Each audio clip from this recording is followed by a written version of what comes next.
ப்ரான்ஸை கழுவும் போது இந்த ஒரு விஷயத்தை மட்டும் மறந்துடாதீங்க.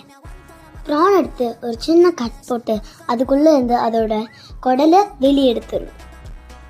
இதே மாதிரி எல்லா ப்ரானுக்கும் செஞ்சிடணும்.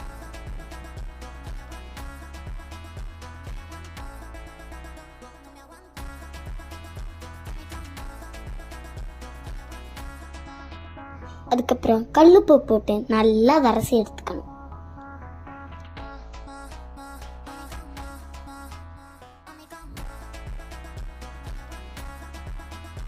ரெண்டுல இருந்து 3 தடவை தண்ணி ஊற்றி நல்லா வாஷ் பண்ணி எடுத்துக்கணும்.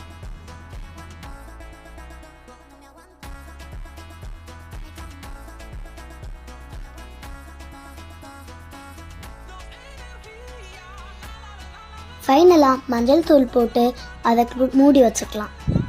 Prawn gravy coming soon.